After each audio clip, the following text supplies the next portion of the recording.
All right. Good morning, everybody. Happy Friday. I'm David DeLallo.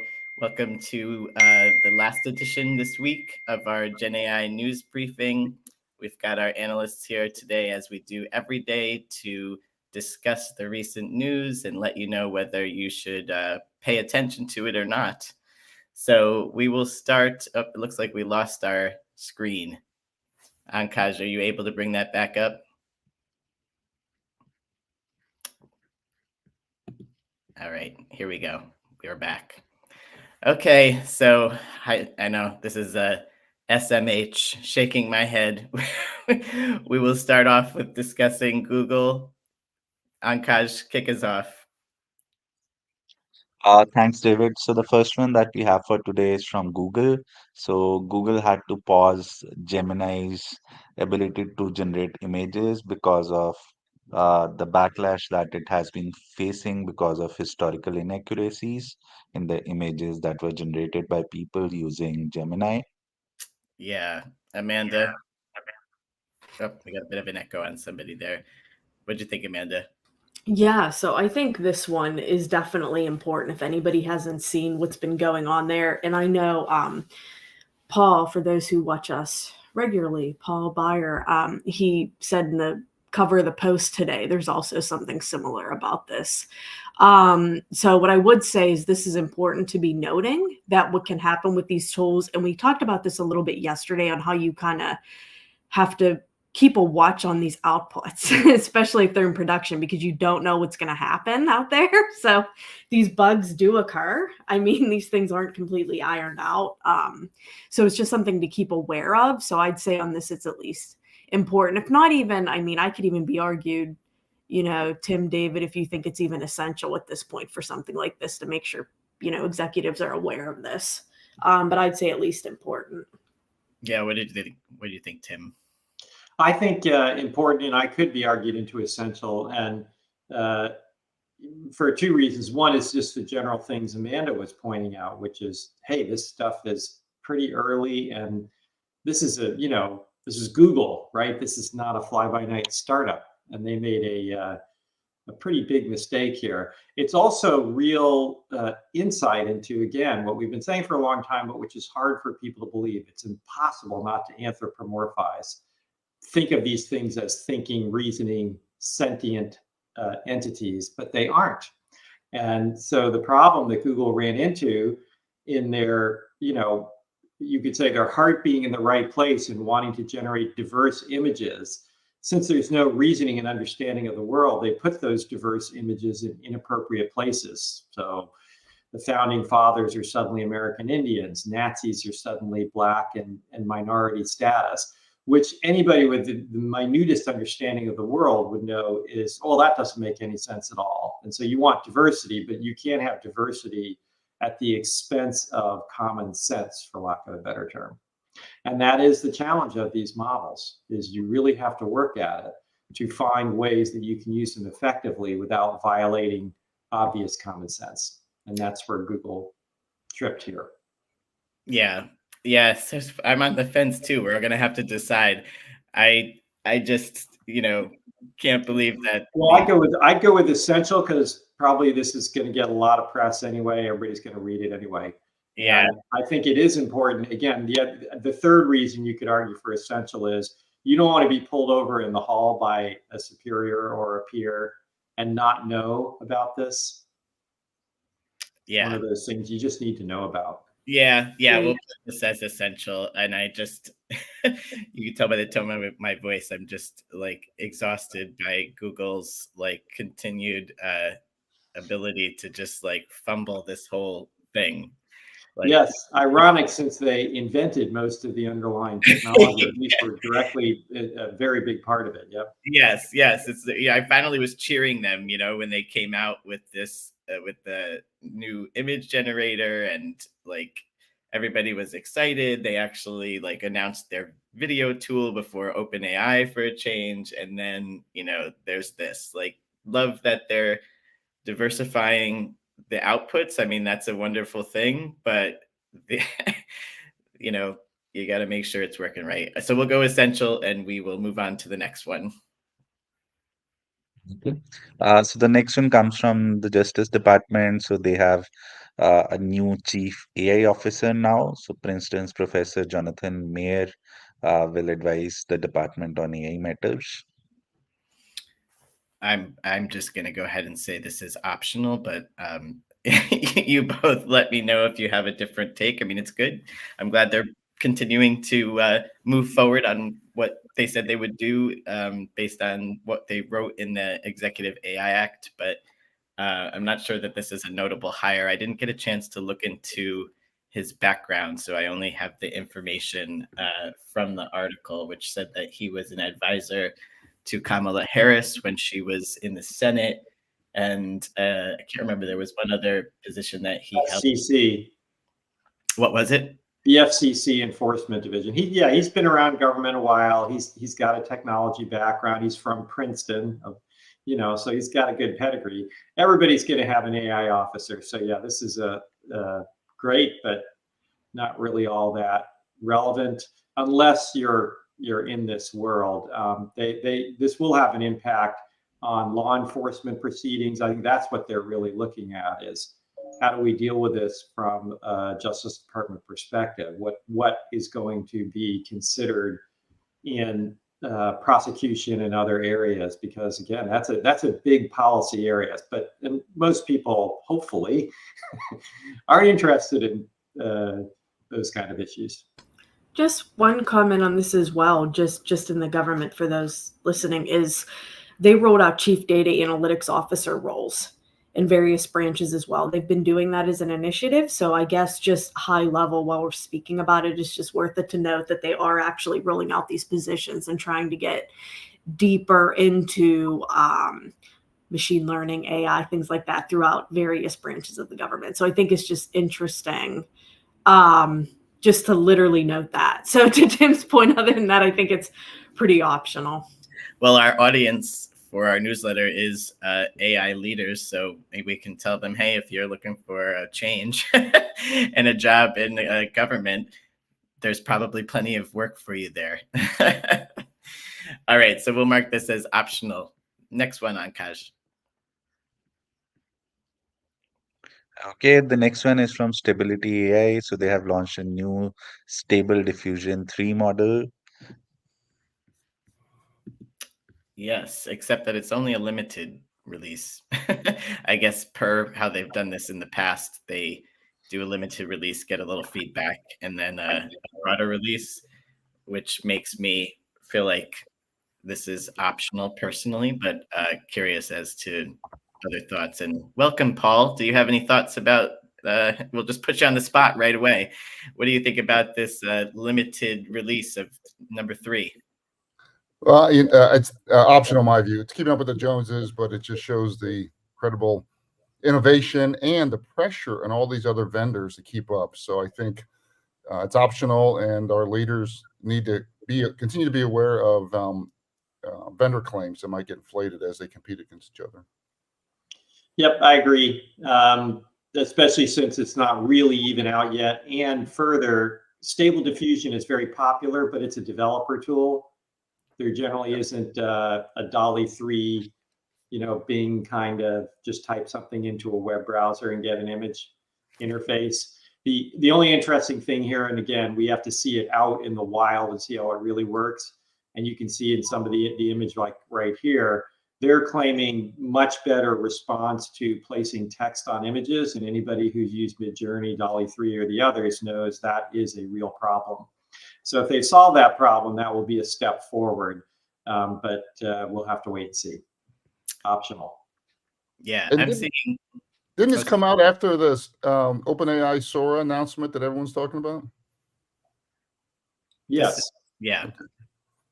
Yeah, so yeah, maybe it's hey, we're about to do this too. But yeah, and this doesn't do video though. This is just image generation. Yeah, this is just image generation. No, but the idea that there's more innovation occurring in other parts of the market. Anyway, my point is it's very competitive. Yeah, and regarding the text issue that you brought up, Tim, I'm finding, I use Midjourney mostly for the comments that I create on Sundays, and I think that DALL-E is actually surpassing Midjourney with text from my primitive testing of them. I still like the images that Midjourney generates a little better, but I do find the text is coming out better on DALL-E 3 than, and continually seems to be improving. But we will mark this as a optional piece of news, and we will move on to the next one. Okay, the next one is from Pfizer. So they have launched a new generative AI based tool called Charlie, which they will be using for pharma marketing. All right. I had previously assigned this to you, Paul, but if you didn't get a chance to read these in depth, we can talk about it a little first before you weigh in. I didn't, unfortunately. I'm skimming it right now. Okay. Well, I think this is important for everybody and essential for the pharmaceutical life sciences industry audience. The main reason is not because there's anything all that revolutionary here. It's because they're using it. This is Pfizer. This is one of the largest companies in the world. They've already deployed several production implementations to thousands and thousands of people around the world. So to the naysayers who are like, oh, these hallucinations will never be solved and this will never be used in production, well, this is yet another company. We've talked about McDonald's, Walmart, Epic Healthcare, huge companies with major positions in their markets. And here's another one that has rolled this thing out already. So this is not a, hey, we're thinking about it. This is, we're already using this thing with thousands of people around the world in very specific ways that are fairly low risk. They're not using this to, prescribe drugs, but they are using it in a lot of their marketing, in their sales channels, et cetera. So another example of, my pounding the table on this is going to be the year of production. And Tim, as Michael notes online, this is a highly regulated industry. And for people who've worked anything in marketing, a piece of marketing material has got to be reviewed by 85 different groups and regulations, compliance, and legal and everything else. So right. It is impressive. Yeah, and that's one of the, there were two things that stood out for me in this article. And because at first I just seeing the title, I was skeptical, right? I was thinking, oh, another company announcement of, hey, we're using generative AI internally, great. But two things. One, that they are actually using it to help them identify content that might be sensitive or high risk for an issue. For example, if it's like recommending like a certain medication for a certain problem, and then you're going to write some content about that, they've got a system in it that flags it like red, yellow, green. And if it's red, it's signaling to you to do further review. So I think that's something that is a good use case, right, for people to be aware of, that you can actually do that, to use it to like make sure you're really getting everything right. And the second thing I thought that was interesting was that Publicis, which is the second largest advertising firm in the world, has thousands of customers. They are the ones that actually built this for Pfizer. So Publicis has like their own model that they built. I forget what it's called. I think it's Marcel or something like that. And this is a customized version of it for Pfizer. So I think it's just an interesting business model now, right? That some companies can have. So we have Publicis creates content and is somewhat threatened by the technology, right? Given that now companies can do some of the things that Publicis does for them on their own a little faster. So one thing that they seem to be moving into is customizing content creation tools for their clients. So I thought that was interesting. I felt essential actually on this article for those couple of points and the ones that you guys made. But if you're feeling important, then we'll go with that. No, I can see essential. I mean, there's a lot of, again, the scope of use, the power of the use cases, to your point, larger media companies, we've always said media and communications is in the crucible on the WINS framework perspective. And so the fact that these large media companies are building their own language models and then using them to sell into their clients and help their clients customize them for their internal uses is really interesting. Yeah. All right. We'll go essential with this one. What's next?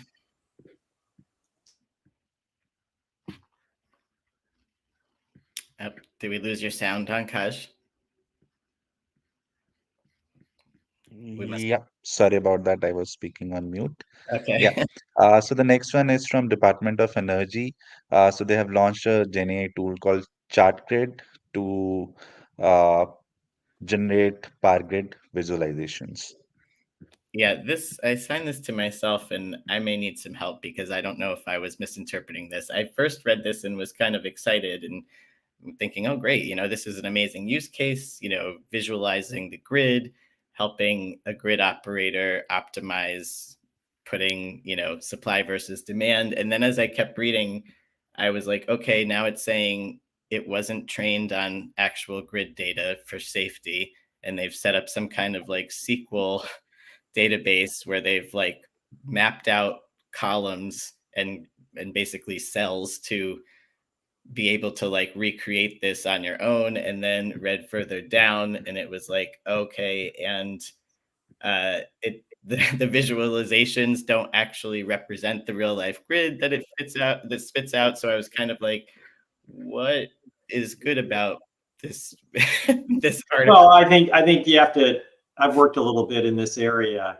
It's a very weird, I guess. It's certainly different the way it's structured, and the data is considered extraordinarily sensitive. Of course, yeah. And so that's why they did it this way. I think it's interesting. It's research. I would consider it interesting, but optional if you have time. Definitely interesting because this is far afield from what most people might think of. But again, in every industry, there are critical information snippets, if you will. So, when we think of the grid, we think of more atoms than bits, lots of poles and wires and connectors. But at the end of the day, there's still a lot of information in running that grid, and that's where they're applying it. The reason they did it the way they did it was for data safety, because they can't expose any of this data. And actually, I think this is a great use case that we'll see a lot, a classic augmentation. So rather than directly just give an answer, what it does is it translates it to an intermediate language that the data understands, which is SQL. If I was to challenge this at a technical level, would be I'm not sure generative AI adds a great deal here, other than it makes it easy for the operator to type in a natural language question. And I've said this from the beginning, seems like a minor thing, but it's a huge thing. The ability for an operator to just say, show me where the power is the best and the worst in these various grid parts is hugely helpful, both in making their cognitive load smaller and in getting new people up to speed. So this is a sort of a second order effect of large language models. I think people don't give enough credit. It's really, really important. Yeah, and but option. So they've got this as available for someone to kind of grab and adopt.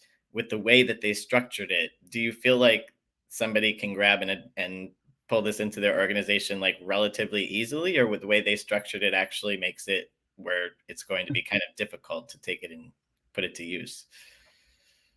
I mean, these are highly regulated, super complex operations. No one's going to pull this off GitHub and stick it in operations. That's what I'm saying.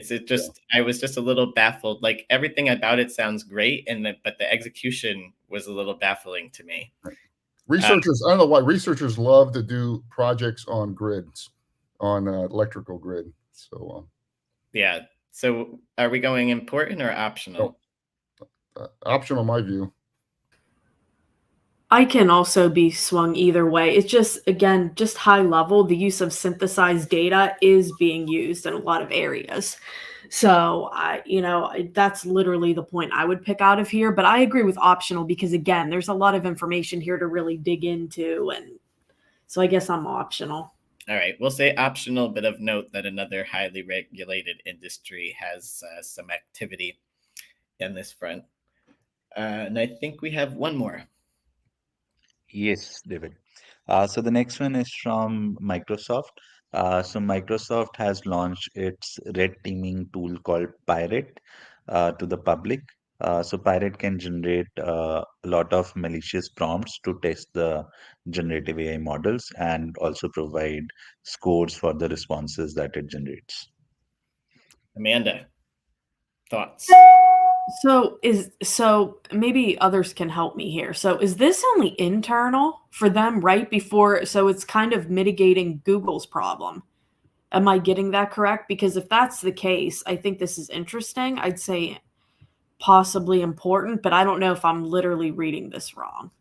My interpretation was that they were releasing it broadly to the public. Okay, so that's what I'm asking, if I'm totally reading it correctly. Okay. I thought they were using it more internally to mitigate what's being like spit out to do checks internally. Okay. Yeah, I think this was a tool that they were using internally, and now they've opened it up to use. That's right. Sorry, I dropped off there. I have only one choice in my ISP, and I won't slander them here directly, but let's just say I'm not happy with them because this happens way too much. But anyway, yeah, this is Microsoft's red teaming tool. And the idea here is it enables you, if you don't understand what red teaming is, you should understand that. Again, we've talked about security with AI systems. They need to be secure and they need to be tested. And this is a automation framework that's compatible with Python, which makes it easy for a lot of programmers to get at and use. So the idea here is Microsoft's been using this for a while. Who knows how good it is at one level, but they've been using it and using it in their own things. So they have some credibility, and it's automated and integrated with Python as a library. So it's fairly easy to spin up. Yeah, I would say important as well. Any tools that are coming online that enable some degree of automation of doing this and just enable doing it at all seems like it would be critical. Yeah, but you need to vet it. It's not entirely clear how good it is, despite the fact that it has a big brand name on it. In fact, they cited some of the problems like, hey, it generates different answers from the same input. So how do you test against that? And they didn't provide any detail on that. And I went back to their site and they don't provide much detail there either. So it would be great if these tools were really effective, but I don't think we can grade effectiveness until there's some experience in the field. Yeah, that's interesting. I didn't do as much research as you did to see. It's like, are they just kind of throwing this up as like, hey, look at us trying to help you with security? Well, they claim they've been using this on Copilot and several of their own products. So they have some field experience on their own.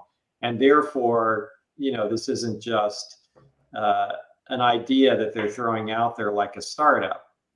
But we don't know much of the detail, and without some experience beyond their use of it, we just won't know. I think we're going to have to wait and see, but I think it's important because these kind of tools are going to be very important as part of the overall stack of or environment of tools you need to put together in order to deploy one of these things.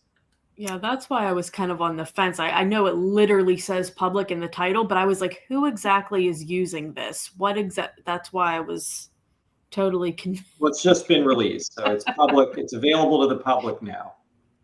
Yeah, so we'll say important maybe because it's definitely could be useful, but like TBD on how useful. So we had some interesting articles today. We have 2 essentials. Definitely need to know about Google's latest gaffe with their image generator. The Pfizer generative AI use case is interesting for a number of reasons that we discussed. We just talked about the Microsoft red teaming tool as important, and then there's a few that folks can skip. So another week has come to a close. I can't believe we're getting close to March. And thanks everybody for watching. Thanks, Michael, again. Your comments are always very insightful, and we love when you join us. And actually, let's talk about having you on physically soon. Maybe next week. We'll also have some other guests coming up. So have a good week, everybody. And I think Michael did point out, and it's worth keeping in mind, ChatGPT is 16 months old today, which is unfreaking believable. It's only been 16 months. Yeah, think of all the stuff that has happened over the last 16 months. It's Yeah. just incredible. Yeah. It's a lot of fun, very interesting. And oh, also, Paul, we have our weekly learning lab, right, on Monday. Do we have a topic for that yet? We do. We have Saurat's going to go through a set of tools that he uses to refine videos. So he's a videographer. He's got some fantastic tools, and that is at 7 o'clock Eastern, 4 Pacific, and we would welcome everyone. It's a free virtual event. All right, that sounds fun. I will definitely be there. I'm starting to try to move my skills into video. All right, have a good day, everybody. Good weekend. We'll see you next week. Thanks, everyone.